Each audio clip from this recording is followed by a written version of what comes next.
ये उदाहरण गाँव अधिष्ठात्री अम्बिका चरण में प्रमाण नवेदन कर मोर वक्तव्य आरंभ कर श्री नीलाचल निखिल उत्कल पाला गायक परिषद सभापति गायक सिद्धांत दर्शी मदन मोहन जेना महोदय एवं मंचरे उपस्थित हुआ गायक सुधाकर श्रीयुक्त परिजा महोदय एवं यही मंचरे उपस्थित हुआ दुई जन वरिष्ठ पाला गायक आपण मैंने जानती से दुई जन होती अर्जुन दास प्रिय छात्र अर्जुन दास सर्वाधिक थर ये उत्तारण पाला मंच में पाला परिवेशन करते से होती वरिष्ठ गायक अभिमन्यु नायक और वरिष्ठ गायक प्रसन्न कुमार पट्टनायक एवं मंच में उपस्थित अच्छा संस्कृति विभाग प्राक्तन अधिकारी प्रफुल्ल कुमार सामंत राय महतो एवं मंच सामने उपस्थित हुआ पाला गायक पाला कलाकार पाला प्रेमी ज्ञानी गुणी बुलेट महोदय ये उत्तरण ग्राम तथा आखपाख ग्रामर संस्कृति प्रति जनसाधारण समस्त को ये अवसर कृतज्ञता जनाऊँ।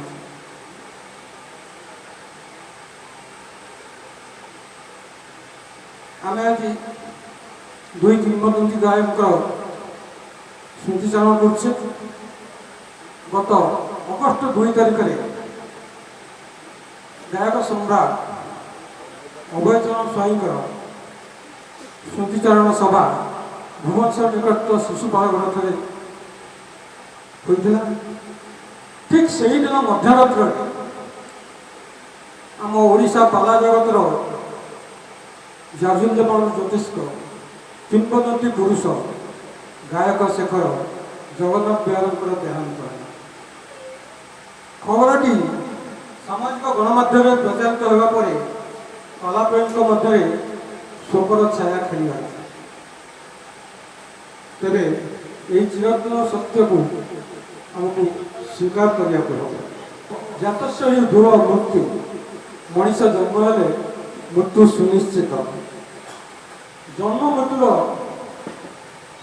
फाँक जो जीवन बंची रहे से जीवन जदि समाज प्रति किसी अवदान रहा तेरे तार महनीयत प्रतिपादन करे से जड़े किंवदंती पुरुष शतायु पुरुष होती गायक शेखर जगन्नाथ बेहरा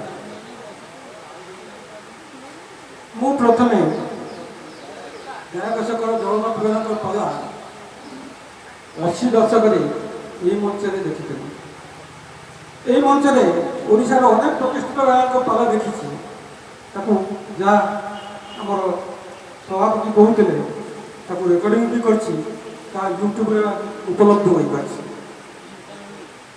दुखित जे बहुत रेकर्डिंग दुनिया पानी नष्ट होगा जहाँ उद्धार कर भुवनेश्वर मो वर्णना मुझे बंदोबाचार्य पाखे रही पाठ पढ़ुवा समय ग्रीष्म छुट्टी उत्तरण पाला देखा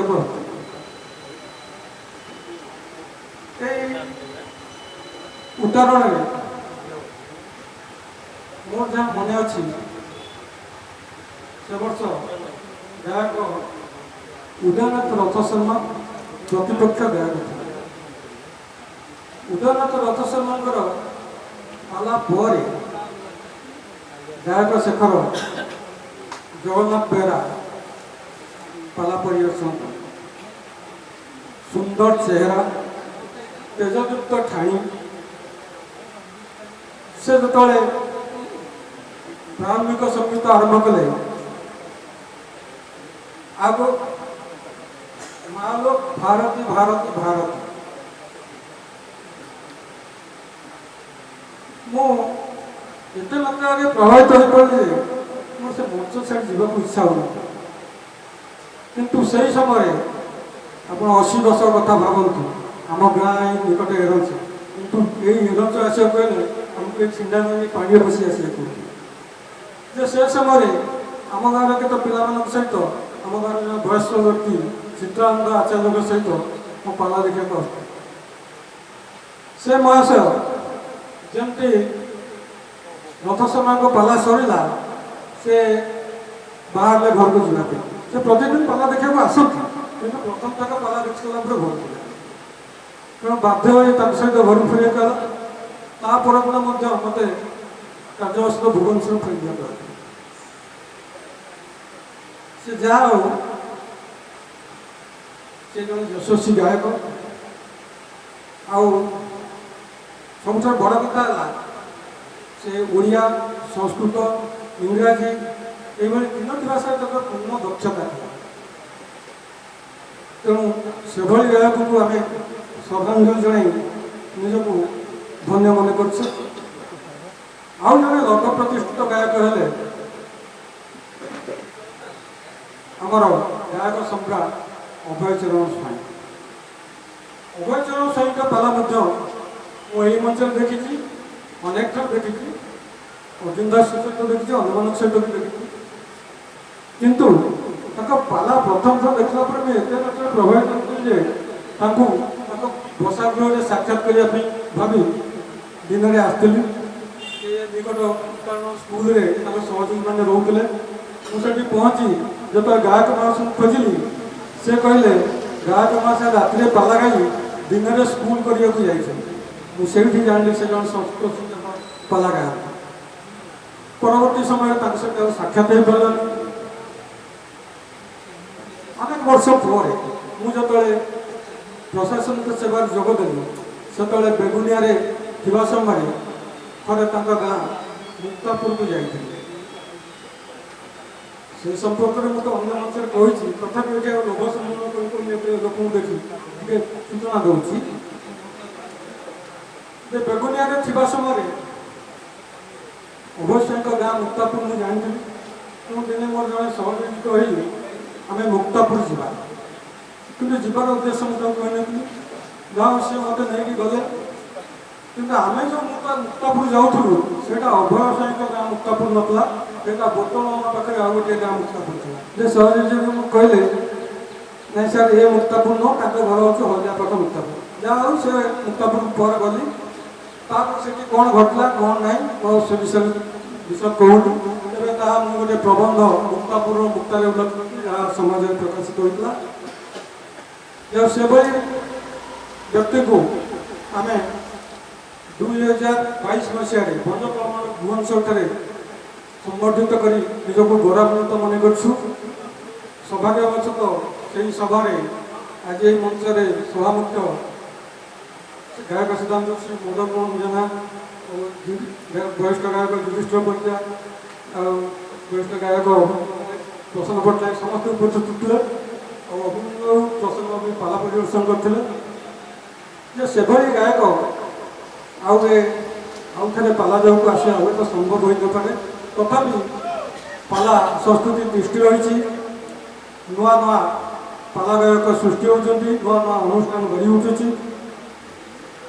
ପାଲା ଅନୁଷ୍ଠାନ ରହିଲେ ପାଲା ସଂସ୍କୃତି ରହିବ, ପାଲା ସଂସ୍କୃତି ରହିଲେ ପାଲା କଳାକାର ରହିବେ।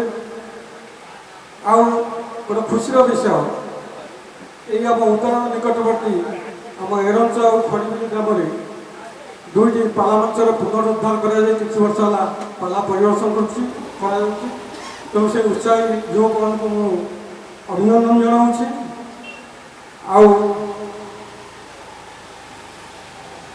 ସମୟର ସତ୍ୟତା ଦୃଷ୍ଟିରୁ ଆଉ ବିଶେଷ କିଛି କହୁନି।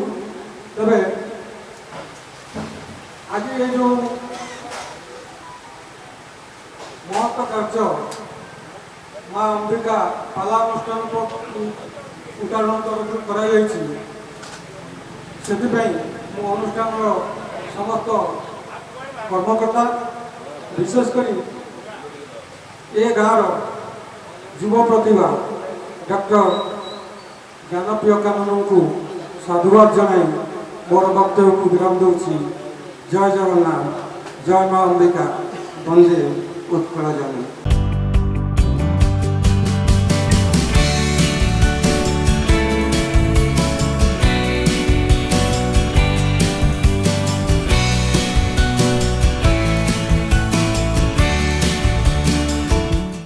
अधिकरू अधिक पाला देखिबा पई आमो चैनल सब्सक्राइब करंतु।